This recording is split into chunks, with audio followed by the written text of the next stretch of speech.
오늘 우리에게 주시는 하나님의 말씀은 요한복음 2장 1절부터 11절까지입니다. 요한복음 2장 1절부터 11절까지의 말씀, 신약성경 144페이지가 되겠습니다.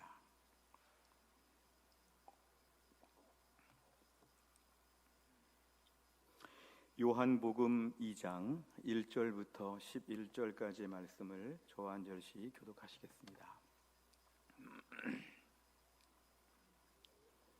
제가 먼저 읽겠습니다.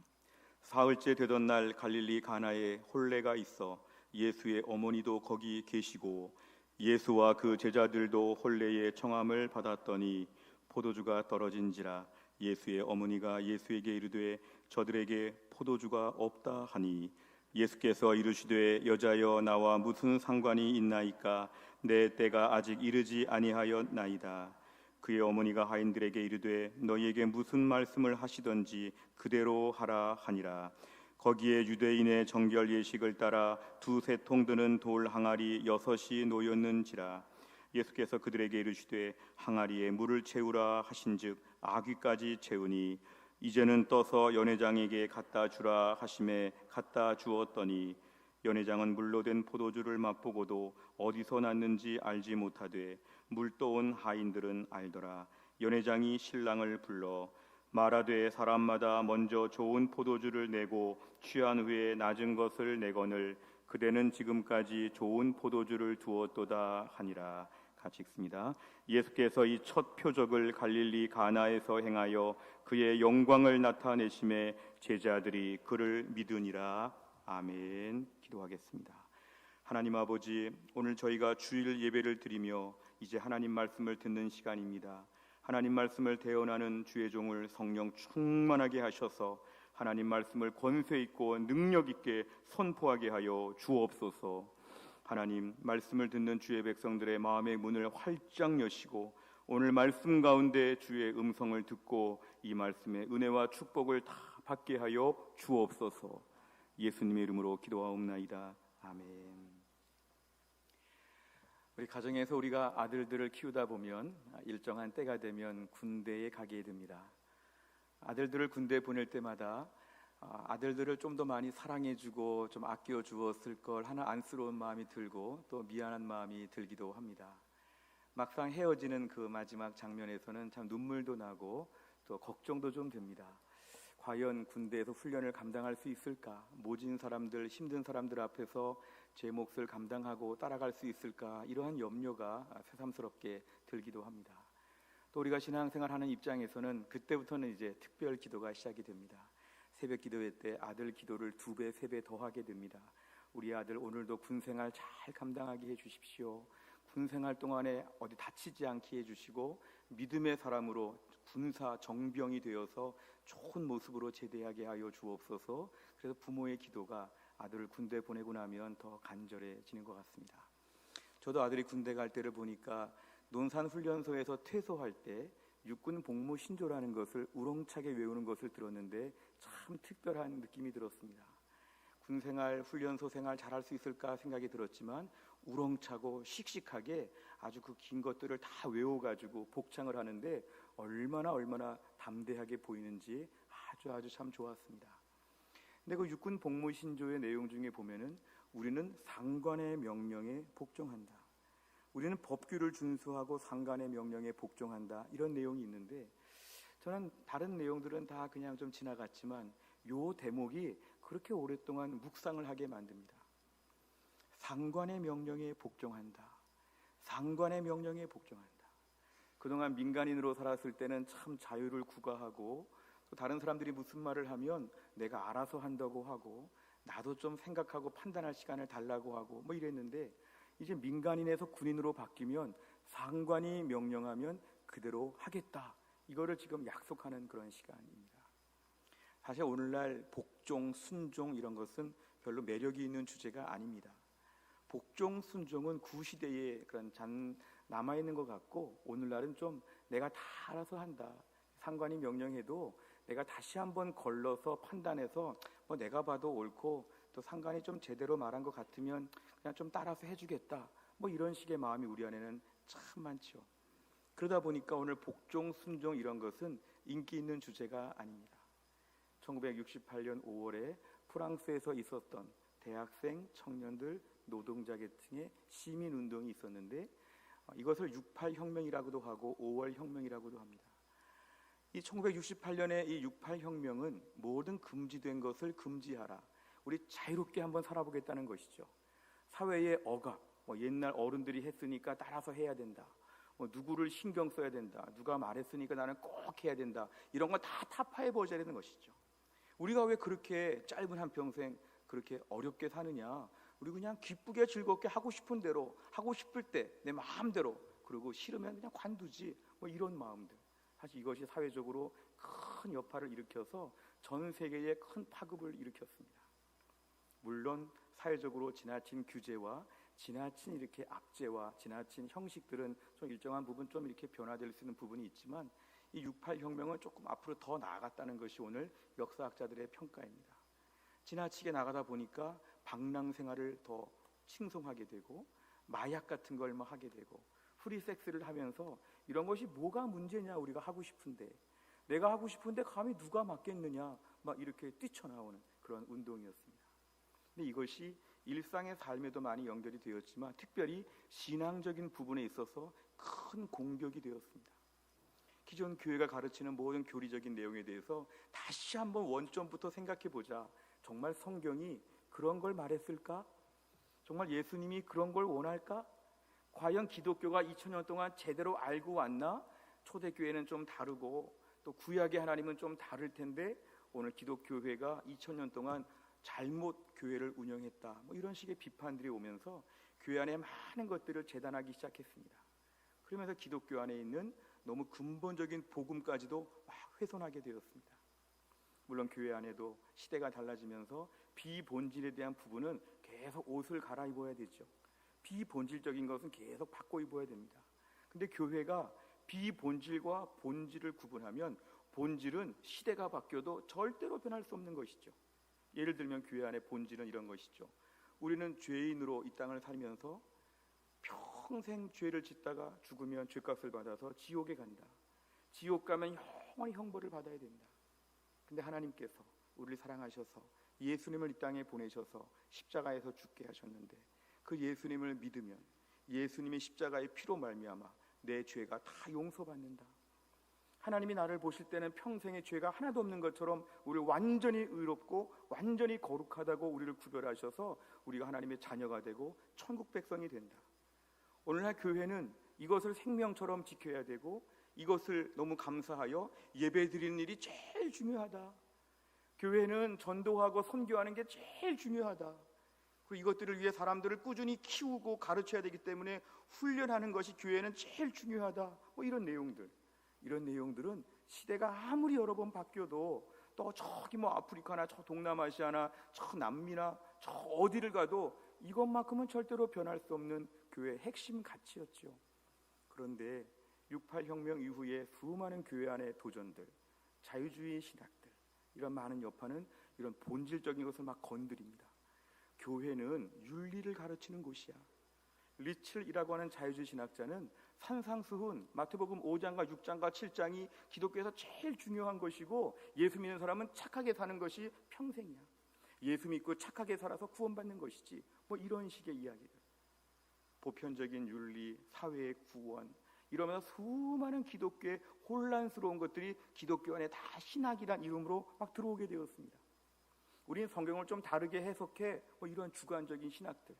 우리의 성경을 이렇게 믿어, 이런 사람들. 우리도 엄연한 기독교의 한 신학의 분파야, 이런 사람들. 아무리 다양한 신학과 다양한 학자들이 연구를 하더라도, 아무리 창의적인 신학적인 노력이 있다고 할지라도 기독교는 이 본질을 건드리면 기독교 간판을 떼어버려야죠. 오늘 전 세계 수많은 신학교 신학자들 중에 하나님 안 믿는 사람들도 있고 예수님 구원을 안 믿는 사람들도 있습니다.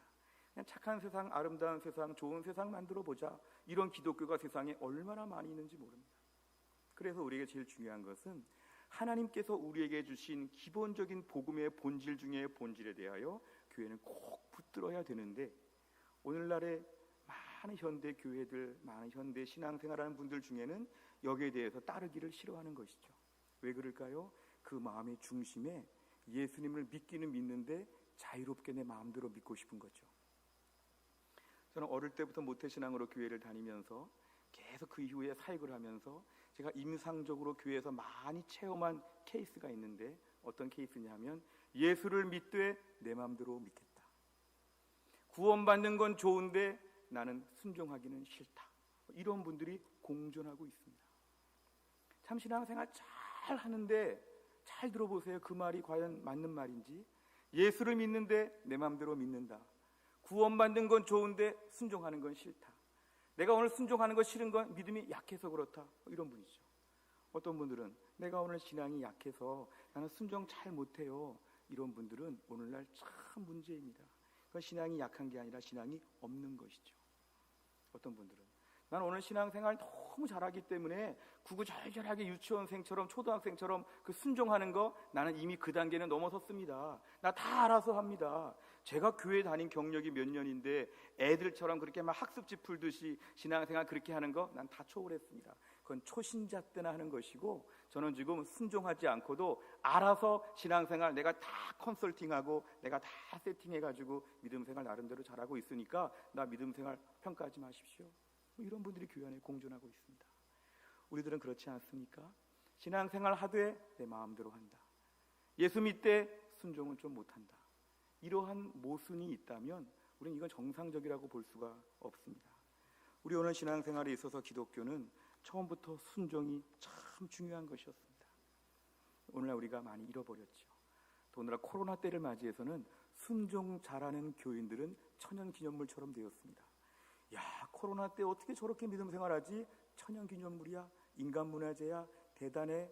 옛날에는 당연한 순종이었지만 지금은 당연한 순종을 다 별종이야, 유별나, 광신자 같아, 이렇게 평가하는, 우리는 지금 그런 때를 살아가고 있죠.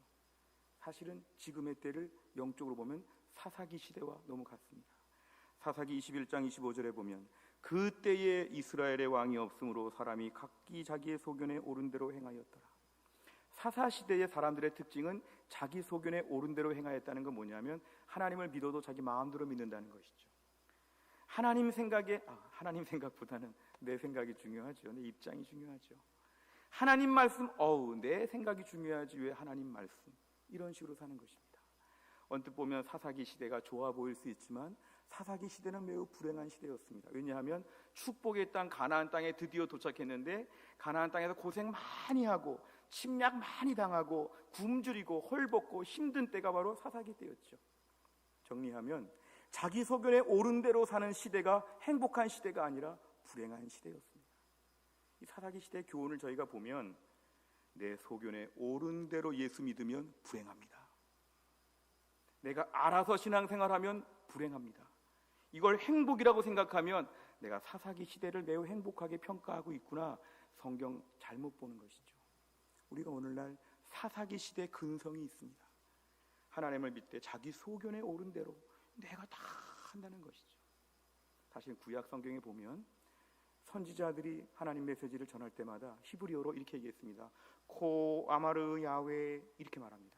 이게 뭐냐면 이와 같이 말씀하신다 하나님이, 이 뜻이죠. 코 아마르 야훼, 이 말이 관용어구처럼 딱 붙고 그 다음 메시지가 쫙 선포됩니다. 무슨 말씀하든지 간에 코 아마르 야훼 한마디 하고 쫙 시작하면 백성들은 이건 하나님 말씀이니까 들어야겠다, 이걸 가르치는 것이죠. 내 생각에는이 아니라 하나님 말씀하시기를, 이 말이 제일 중요한 것이었습니다. 그 기독교는 처음부터 우리에게 순종을 매우 강조합니다. 순종이 열심히 있는 분들이 하는 특별한 고단계의 아주 상위 몇 %의 그러한 신앙의 패턴이 아니라 순종은 처음부터 우리에게 요구되는 매우 기본 중에 기본이라는 것이죠. 우리가 오늘 말씀을 통해 나는 과연 어느 정도 하나님께 순종하는 편인가, 우리를 좀 돌아보려고 합니다. 저부터 우리 모두가 다 해당 사항이 있습니다. 나는 신앙생활 오래 했는데 불순종하는 부분들은 무엇인가?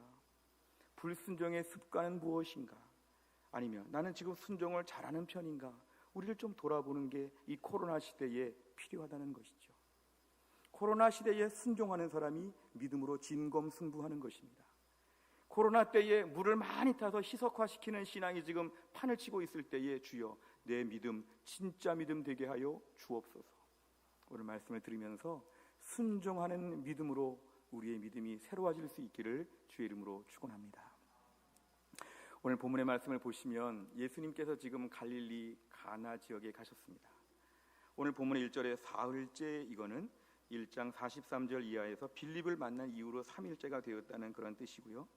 예수님 본래 사셨던 나사렛 지역에서 이 가나까지는 한 13km 정도를 이동해야 되는 그런 지역이었습니다. 한 반나절 정도 막 거리를 걸어가는 것이죠. 예수님, 어머니 마리아, 제자들 같이 동행했다 그랬습니다. 당시 유대인의 이런 결혼식은 한 일주일 정도 필요로 이어지기 때문에 이거는 동네에서, 마을에서 친척들 중에 모처럼 좀 파티하고 즐기는 마치 무슨 명절 같은 좋은 때였습니다. 음식들도 많이 준비하고 많이 초대도 하고 아주 힘들고 어려운 삶을 살다가 이때 한번 좀 놀고 이때 한번 좀 즐거워보고 하는 그런 시간이었습니다. 근데 오늘 혼인잔치가 잘 벌어지고 있을 때 오늘 본문의 3절에 보니까 포도주가 떨어졌다고 합니다. 당시 유대인의 문화에서 포도주가 떨어졌다고 하는 것은 결례 중에도 아주 심한 결례였습니다. 그래서 어떤 주석을 보니까요, 이거로 고소할 만한 사유가 된다고 합니다. 우리 모두가 다 서로 결혼식 하면서 우리 때 잘 대접을 했는데 왜 너희 잔치 때는 포도주도 없고 우리를 박대하느냐, 이 고소할 만한 사유가 된다는 그 정도의 오늘 심각한 일이 지금 벌어진 것이죠. 한참 흥이 나고 즐겁게 지금 막 먹고 있는데 포도주가 없으니까 지금 뭔가 지금 잔치가 갑자기 다 망가질 것 같은 그런 때가 되었습니다. 그럴 때 오늘 4절에 예수님은 뭔가 요청을 받았을 때 이렇게 말씀하십니다. 내 때가 아직 오지 않았다, 이렇게 얘기합니다. 오늘 본문의 내 때라고 하는 것은 예수님이 십자가에서 모든 영광을 받으시는 그때가 아직은 않았다는 뜻입니다. 요한복음에 등장하는 예수님의 때라고 하는 표현은 계속 이러한 십자가의 궁극적인 영광의 그 순간이 아직은 오지 않았다, 예수님의 영광의 정점이 아직은 오지 않았다는 그런 언급이신데, 예수님은 그 말씀을 분명히 하셨지만 동시에 예수님의 영광, 예수님의 능력을 이 땅 가운데 드러내시는 오늘 그런 장면이 이어지고 있습니다. 오늘 예수님께서 지금 기적을 베푸시는데요, 예수님 기적의 광경을 보면 매우 특별합니다. 예수님 말씀은 이것인데요, 하인들에게 명령을 내리셔서 지금 이 6개의 돌 항아리를 물로 채우라는 것입니다. 보통 이럴 때 어떻게 해야 될까요? 빨리 나가가지고 가까운 포도주 파는 장소에 가서 포도주를 빨리빨리 구해오는 게 필요했죠. 하인들 한 명 한 명을 다 보내가지고 여러 가게에 가가지고 빨리빨리 사오는 게 필요했는데 오늘 예수님은 전혀 의외의 명령을 내리십니다. 6개의 돌 항아리를 채우라. 학자들은 450에서 680리터가 되는 정도의 물을 채워야 이 정도라고 합니다. 아구까지 채웠다는 것은 꽉꽉 채웠다는 것인데, 오늘 7절에서 이 하인들이 보여준 태도는 정말 특별한 순종입니다. 지금 막 돌아다니면서 포도주를 사와야 할 때 묵묵히 그 많은 물을 갖다가 붓습니다. 아구까지 다 붓습니다. 이거 굉장히 특별한 순종이죠. 하인들 중에 아니 지금 이럴 때입니까? 예수님이 이렇게 허무맹랑한 뭔가 계획이 있나 본데 이러다가 우리 큰일 납니다. 직장도 잃고 우리 끝나면 매 맞을지도 모르고 오늘 잔치 다 깨져버립니다. 이거 어떡합니까? 이럴 만도 한데 제자들은, 오늘 이 하인들은 7절에 보면은 묵묵히 물을 갖다 붓습니다. 어려운 순종을 지금 조용히 감당하는 것이죠. 또 오늘 8절에 보면 더 가관입니다. 두 번째 명령은 뭐였죠? 이 물을 이제 갖다 주라는 것입니다. 방금 내가 내 손으로 물을 갖다 부었는데 이걸 포도주라고 생각하고 나눠주라는 것이죠. 이걸 테이블에다가 배달하라는 것입니다. 이걸 연회장에게 주라는 것인데 이거야말로 진짜 위험한 행동이었죠. 물을 갖다 주면서 포도주 왔습니다 이렇게 말하는 거, 내가 아는데 이게 물인 줄. 이거 지금 갖다 주라는 거는 예수님 명령이 지금 매우 특별한 것이죠. 이러다가 진짜 면전에서 어떤 봉변을 당할지 하인들은 다 생각할 만도 한데 오늘 하인들은 역시 그냥 갖다 줍니다. 오늘 두 가지 순종이었죠. 물로 항아리를 채우라, 그 다음에 이거 그냥 갖다 주오라. 이 두 가지 명령입니다. 우리는 둘 다 이상하지 않습니까? 예수님 왜 이렇게 할까? 그리고 하인들이 왜 애꿎게 오늘 고생해야 될까? 우린 걱정스러운데 오늘 예수님께서 이렇게 하신 것이죠. 오늘 우리의 좀 모습을 돌아보면 이 7절과 8절의 모습을 우리 같았으면 어떻게 했겠습니까? 예수님 지금 이럴 때 시간이 급한데 왜 우리가 지금 항아리에다가 이렇게 물을 꾸역꾸역 채워야 됩니까? 이거 지금 너무 긴박한 상황인데 1분 1초가 귀한 때 항아리에다가 물만 계속 붓는 게 이게 무슨 일입니까? 이걸 또 갖다 주라는 건 우리가 그 앞에서 무슨 안 좋은 말을 듣고 무슨 힘든 일을 겪을지 예수님 너무하십니다. 아무리 하인이지만 이런 걸 시킵니까? 불평과 불만을 할 만한데 우리 같으면 어떻게 하겠냐는 것이죠. 오늘 우리는 이런 하인처럼 순종을 할 수 있겠습니까? 하인 같은 순종을 좀 하려고 보니까 우리가 어떻습니까? 너무 똑똑하지 않습니까? 내가 세상적으로 공부 얼마나 많이 했는데, 내가 얼마나 교회 생활 오래 해봤는데, 내가 얼마나 이런 일을 잘 아는데, 내가 얼마나 나이가 많은데, 내가 얼마나 경력이 많은데, 이렇게 어리석게 항아리를 물로 그냥 채우는 것을 나 같으면 하겠습니까? 난 못합니다. 또 갖다 주라고요? 이거 못합니다. 이럴 수 있는 것이죠. 우리 같으면 오늘 본문의 하인처럼 하기가 참 어려울 것입니다. 근데 하인들은 이런 것을 뛰어넘습니다. 오늘 예수님 말씀이니까 무조건 다 하는 것입니다. 아마 6통이 아니라 12통을 채우라고 해도 다 채울 것 같습니다. 이 아귀까지 채웠다는 건 이들의 순종의 질이 얼마나 높았는지를 알 수 있는 것이죠.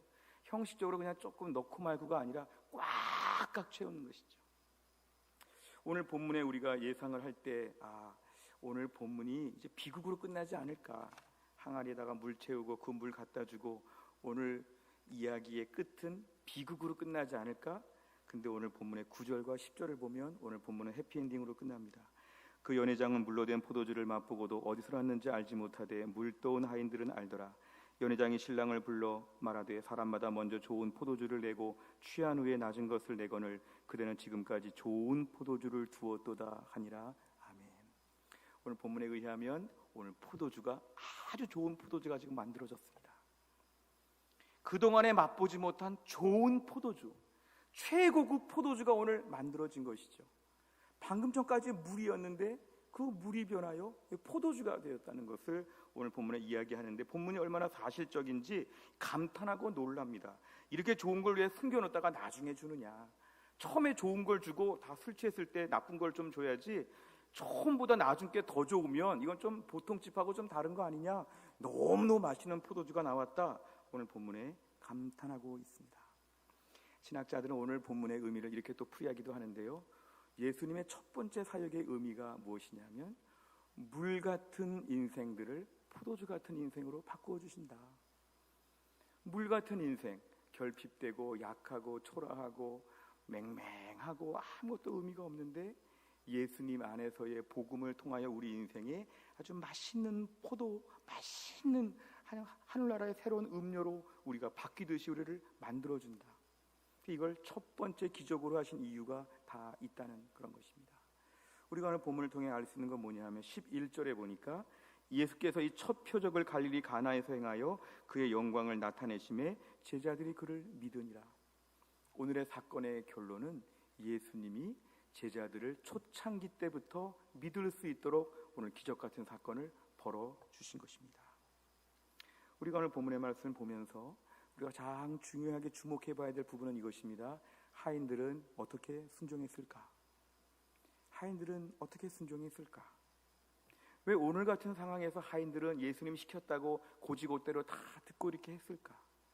또 한 가지는 그렇게 했더니 오늘 놀라운 기적이 벌어졌다는 것이죠. 오늘 하인들의 놀라운 순종이 놀라운 기적으로 이어졌다는 것입니다. 우리가 자판기에서 음료 같은 거 이렇게 뺄 때 때론 잘못 버튼을 누르면 엉뚱하게 나오지 않습니까? 잘 보고 눌러야 내가 원하는 음료가 딱 나오죠. 오늘 이 하인들이 보여준 태도는 하나님 앞에 순종의 버튼을 누르고 기적의 상품이 나왔다는 것입니다. 내 생각에 전혀 아닌 것 같은, 이건 아니지, 이거 절대로 아무것도 아니지, 이거 괜히 하는 거지, 시간 낭비지, 별의별 이유를 대고 이거 안 하는 이유가 있어, 이건 말도 안 돼, 그랬는데 거기에 대해서 묵묵히 순종하게 되면 그날의 사건은 기적으로 바뀐다.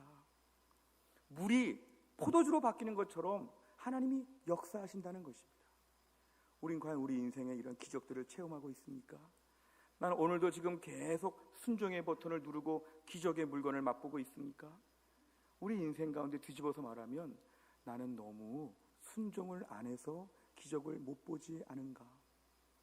오늘 나는 너무 똑똑해서 너무 아는 게 많고 너무 경험이 많고 너무너무 산전수전 다 겪어보니까 순종을 너무너무 안 하고, 순종이 안 하니까 내 신앙생활에 기적은 늘 없고 하나님 꼭 안 계신 것 같고 내 인생이 그렇지 않은가? 오늘 본문에 의하면 우리가 순종의 스위치를 눌러야 우리가 결과물이 기적이 나온다는 것입니다. 이 순종이라는 게 신앙생활에 너무 중요합니다. 순종이 신앙생활의 칼날을 결정합니다. 내가 오늘 신앙에 많은 칼라가 있지만 순종하는 신앙생활을 하는 사람이 뭐든지 순종합니다. 매사에 순종합니다. 그리고 순종이 평생의 습관이 됩니다. 근데 순종하지 않으면 내가 2차 심사를 또 한 번 하죠. 하나님이 시켰는데 내가 아니라고 말하죠. 하나님이 하라 그러면은 그건 하나님 생각이고 제가 다시 한번 검토해 보겠습니다. 엄밀하게 검토해 보니까 이건 아닙니다. 하나, 이거는 제가 안 하겠습니다. 제가 이거는 하고 이거는 안 하고 이거 하고 이거 안 하고 제가 한번 감별을 좀 해보겠습니다. 저 그동안 감별 많이 배웠습니다. 제가 한번 맞고 안 맞고를 제가 다시 판단해 보겠습니다. 이거는 선택적인 순종이 아니라 불순종이죠. 그 말 자체는 뭡니까? 하나님 못 믿겠다는 거죠. 하나님 초안은 주셨지만 결정은 제가 합니다. 하나님 저에게 많은 선택의 기회를 주셨죠. 제가 결정합니다. 이건 우리 신앙생활의 평생의 칼날을 결정합니다. 신앙생활 할 때에 평생의 칼라가 중요합니다. 한 번 순종한 사람이 계속 순종하고 한 가지 불순종하면 평생 불순종합니다. 이거는 본인이 결정하여서 내 칼날을 본인이 정한 것이죠. 하나님 우리 인생에 평생에 순종하는 신앙의 칼날을 갖게 하여 주시옵소서. 내가 하나님보다 똑똑하면 순종하지 않아도 괜찮습니다. 내가 하나님보다 능력 많으면 순종하지 않아도 괜찮습니다. 그런데 내가 하나님보다 똑똑하지 않고 하나님보다 능력 많지 않다면 우리는 무조건 순종해야 됩니다. 내 생각이 좀 달라도 이게 뭐 되겠나 싶어도 해야 되는 것이죠. 그 내용 따라서가 아니라 누가 말했냐가 중요한 것입니다. 하나님 말씀하시는 것에는 무조건 하겠다. 저에게 30통의 돌 항아리도 채우겠다. 이 정도의 각오로 덤비는 사람이 순종을 온전히 할 수 있습니다. 사실 성경은 우리에게 계속 엉뚱한 것에 순종해 보라는 것을 가르칩니다. 우리가 얼마 전에 말씀을 나눈 대로 여리고 성을 점령할 때도 성을 6번 돌고 마지막 날 7번 돌고 성이 무너진다, 이런 허무맹랑한 얘기가 어디 있습니까? 근데 성경은 군인들을 키워가지고 무기를 개발해가지고 성을 점령하고 작전을 잘 세워가지고 이렇게 해라 이런 말 하지 않고 하나님이 순종으로 기적 보는 것을 가르치기 위해서 성 하루에 한 바퀴씩 돌다가 마지막 날에 7바퀴 돕고 와 소리치면 성이 무너진다, 믿어라. 그대로 순종하니까 기적이 벌어졌죠. 또 한 가지 기적은 열왕기하 5장에 보면은 아람 나라 군대 장관 나아만의 이야기가 나옵니다. 이 이스라엘 땅의 1시 2시 방향에 있는 아람 나라라고 하는 지역은 이스라엘 그보다 힘이 더 셌습니다. 열왕기하 5장 엘리사 시대에 보면 힘이 더 셌습니다. 근데 그 나라에 군대 장관, 국방부 장관이 있는데 뭐 국방부 장관에 오를 정도니까 뭐 매우 실력이 출중했겠죠. 근데 이 사람의 결정적인 단점은 뭐냐면 문둥병 환자였습니다. 그러니까 문둥병 환자로서 이 병을 좀 고치고 싶어가지고 막 백방에 알아보다 보니까 이스라엘에 가면 엘리사라고 하는 선지자가 뭔가 특별한 기적을 행할 수 있단다. 이스라엘 땅에 가서 엘리사를 만나면 나을 것이다. 그래서 외교 문서로 국가 대 국가로 이스라엘에 요청을 하죠. 우리 국방부 장관, 우리 군대 장관이 지금 문둥병 환자인데 좀 고쳐주면 좋겠다. 그러니까 이스라엘은 하나님 백성임에도 불구하고 그 말을 들었을 때 이건 우리한테 시비 거는 거다. 우리가 어떻게 문둥병을 고치냐? 하나님과 기도한들 이런 게 가능하냐? 못 고쳐. 이거 우리 싸우자는 얘기고 우리 큰일 났다 막 걱정하죠. 그럴 때 엘리사가 그 문제를 해결합니다. 열왕기하 5장 10절에 보면 엘리사가 사자를 그에게 보내 이르되 너는 가서 요단강에 몸을 7번 씻으라. 네 살이 회복되어 깨끗하리라 하는지라. 잘 보십시오. 저거는 뭐냐면요, 이 아람 나라의 군대 장관 나아만이 자신의 부하들, 뭐 군인들, 뭐 전차 마차 다 끌고 지금 행렬을 의전을 다 갖추고 나서 지금 엘리사의 집에 찾아갔는데 엘리사가 나와보지도 않습니다. 그러고는 사람을 보내가지고 저 요단강 가가지고 몸을 7번 좀 씻으면 나을 것이다 이렇게 전합니다. 이 높은 사람이 왔으니까 엘리사가 나와가지고 막 인사도 하고 음식 대접도 하고 어디가 문둥병이니까 막 눈물 흘려 기도도 해주고 이럴 줄 알았는데 엘리사가 전혀 그렇게 하지 않고 가서 강에 가서 7번 좀 씻고 오면 날 겁니다. 이렇게 말하니까 나아만 장군이 기분이 나빴죠. 나를 무시한다. 더군다나 무시한 것도 무시한 것이지만 그 해결 방법이 강에 가서 7번 씻으면 낫는다, 이런 터무니없는 호맹랑한 얘기가 어딨냐. 굉장히 기분 나빠했죠. 근데 밑에 참모들이 하는 말이 더 심한 거를 시켰어도 해야 되지 않겠습니까? 이 정도 할 수 있지 않겠습니까? 그래가지고 나아만 장군이 요단강에 가서 7번 목욕을 하고 나오니까 열왕기하 5장 14절, 나아만이 이에 내려가서 보여주십시오. 열왕기하 5장 14절, 나아만이 이에 내려가서 하나님의 사람의 말대로 요단강에 7번 몸을 잠그니 그의 살이 어린아이의 살같이 회복되어 깨끗하게 되었더라. 아멘. 정말 그 말대로 순종했더니 문둥병이 다 낫고 사실적인 묘사가 어린아이 살같이 나았다는 것입니다. 이게 뭘 말하냐 하면 하나님 말씀이 과학적으로 논리적으로 이해가 되지 않아도 하나님이 시키면 그대로 해야 기적을 본다는 것입니다. 나아만 장군이 그 말 같지도 않은 말, 요단강에서 몸을 씻으면 낫는다는 말, 이 말 못 믿겠다 했으면 평생 문둥병 환자였죠. 근데 그날 그 말을 듣고 알겠습니다, 믿어지지 않지만 해보겠습니다, 순종하니까 문둥병이 다 나았다는 게 성경의 기적입니다. 우리가 하나님 앞에 순종할 때 이 순종은 하나님 말씀을 그대로 하는 것입니다. 하나님이 명령하셨으니까 아멘으로 받는 것입니다. 성경을 보다가 설교를 듣다가 이건 아니지 해도 하나님 말씀이면 믿고 따르는 게 신앙생활입니다.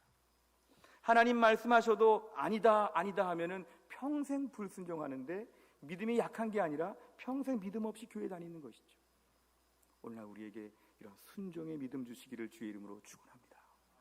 하나님 말씀이니까 아멘, 하나님이 하라고 하면 예, 이렇게 순종하는 태도가 우리에게 복이 되고 기적의 출발점이 된다는 것입니다.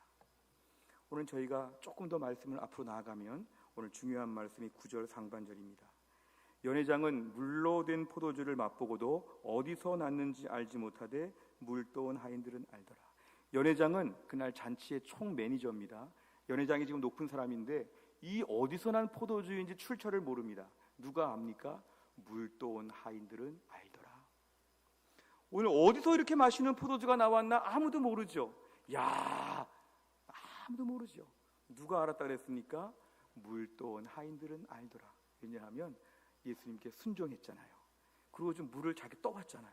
자기가 수고하고 고생하면서 항아리를 다 채웠잖아요. 자기가 다 배달했잖아요. 이 하인들만이 알 수 있는 게 뭐냐면 물 떠온 하인들은 오늘 기적의 비밀, 신비한 일들을 다 꿰뚫고 있다는 것입니다. 오늘 본문의 물 떠온 하인들은 그 잔치 자리에서 하층민이었습니다. 높은 사람들 많은 자리에서 시중 들고 물 떠오고 심부름만 하는 밑에 사람들이었죠. 근데 오늘 본문에 제일 축복받은 사람은 누굽니까? 물 떠온 하인들은 축복을 받았습니다. 왜냐하면 물 떠온 하인들은 예수님이 이 물을 바꾸셨다, 예수님은 기적을 일으키신다, 앞으로도 우리 예수님 말씀하시면 다 믿어야 된다, 예수님께 순종할 수 있는 순종의 맛을 깨달은 사람들이 이 하인들이었습니다. 오늘 하인들이 말할 때 물 떠온 하인들은 알더라, 하나님의 일하심을 앞으로 다 믿을 수 있겠다, 이러한 이들의 믿음의 상태를 우리에게 보여주는 것이죠. 신앙생활은 이러한 순종이 축적되고 은혜가 축적되는 것입니다. 뭔가 알고 믿는 것이죠. 순종했더니 기적이 있더라, 항아리다가 물 채웠더니 포도주로 바뀌었더라, 오늘 큰일 난 줄 알았더니 놀라운 기적이 벌어졌더라, 나 이거 다 체험했지. 우리 인생의 신앙의 축적이 계속되는 것이죠. 앞으로 어떤 일을 만나도 순종의 맛을 알아, 신앙생활의 맛을 알아, 나 그냥 모르고 따라다니는 게 아니라 믿음 생활에 감을 잡았어. 이게 바로 오늘 하인들의 태도인 거죠. 평생 교회를 다니면서도 신앙에 감을 잡지 못하고 왔다 갔다 하는 것은 안타까운 것입니다. 물 떠온 하인들은 자기 생각과 달라도 순종하니까 바로 예수님에 대하여 확실히 알게 되어서 연회장은 이것도 모르네, 예수님 말씀 들으면 물이 변하여 포도주가 되는데, 이거를 다 깨달았다는 것은 이들이 얼마나 영적인 축복을 받았는지 우리에게 보여주는 것입니다. 우리 기독교의 신앙은 처음부터 계속 순종을 요구합니다. 순종하면 은혜를 체험합니다. 오늘 본문의 핵심이 물이 변하여 포도주가 된 것이 아니라 더 깊이 묵상을 하면 오늘 하인들에게 은혜가 생겼다는 것입니다. 물 떠온 하인들이 포도주가 된 것을 보았다, 이건 피상적인 묵상이고요. 더 깊이 묵상을 하면 물떠온 하인들은 오늘 평생 잊어버릴 수 없는 은혜를 받게 되었다. 하나님에 대한 확신, 예수님에 대한 확신을 품게 되었고, 이들이 이 은혜를 깨닫게 되어서 이것이 평생 이들의 신앙의 그런 재산이 되었다는 것입니다. 예레미야 26장 5절에 보면 내가 너희에게 나의 종 선지자들을 꾸준히 보내 그들의 말을 순종하라고 하였으나 너희는 순종하지 아니하였느니라. 이 불순종이 우리에게 습관이 되면 평생 우리 신앙생활은 계속 마이너리그를 뛰는 것처럼, 계속 후보 선수처럼 맛을 알지 못하고 체험하지 못하고 쫓아다니고 끌려다니고 억지로 예수 믿는 것처럼 우린 그렇게 될 수밖에 없습니다. 민수기 21장 8절과 9절에 보면 여호와께서 모세에게 이르시되 불뱀을 만들어 장대 위에 매달아라. 물린 자마다 그것을 보면 살리라. 모세가 놋뱀을 만들어 장대 위에 다니 뱀에게 물린 자가 놋뱀을 쳐다본 즉 모두 살더라. 아멘. 이스라엘 백성들이 광야에서 불평하다가 하나님 광야에 불뱀을 보냈죠. 막 물리고 죽고 막 이렇죠. 그런데 하나님께서 주신 처방은 뭐였냐면 놋으로 뱀 모양을 만들어서 높이 쳐들면 그걸 보면 낫는다는 것입니다. 우리 생각에 해독제를 바르거나 뭐 특별한 의학적인 것이 아니라 이게 뱀을 놋으로 만들었는데 쳐다보면 낫는다, 이런 허무맹랑한 얘기를 나보고 믿으라고 합니까? 내가 죽으면 죽었지 안 봅니다. 다 죽었습니다. 근데 어떤 분은 좀 이상해 보이지만 보래니까 보겠습니다. 본 사람들은 살았다는 것이죠. 결국 하나님 말씀은 내 생각과 달리 이상해 보여도 순종하고 따르면 복이 될 것을 믿으시기를 바랍니다. 다시 요한복음 3장 16절 보여주세요.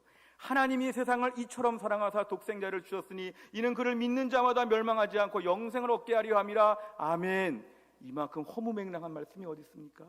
내가 죄졌고 죽는데 예수님, 2000년 전에 오신 예수님의 십자가의 피를 믿으면 내 죄가 용서받고, 나처럼 누구나 예수 믿으면 다 용서받고, 이런 말도 안 되는 이야기를 가지고 믿으라고 했을 때 어떤 사람은 아멘 믿습니다, 예수님 나의 구세주와 주님이 되어주십시오 주 앞에 나오면 그런 사람은 놋뱀을 본 것처럼 구원 받는다는 것이죠.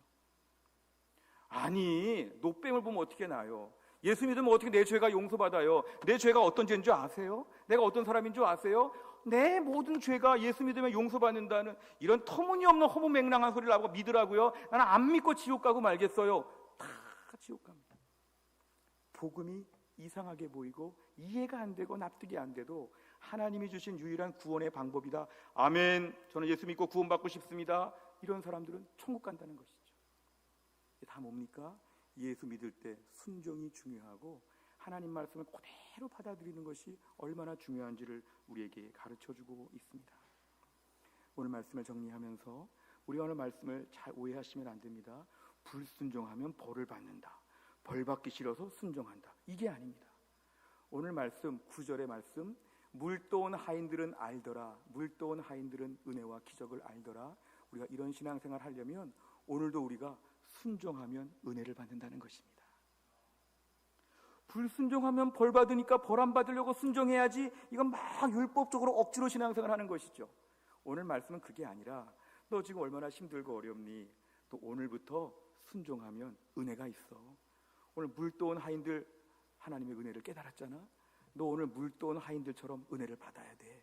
너 하나님 말씀에 선포되고 하나님 말씀에 지시하실 때에 내 생각과 달라도 일단 해봐, 일단 들어봐, 일단 해봐. 그럼 하나님이 그 가운데서 기적도 주시고 은혜도 주셔.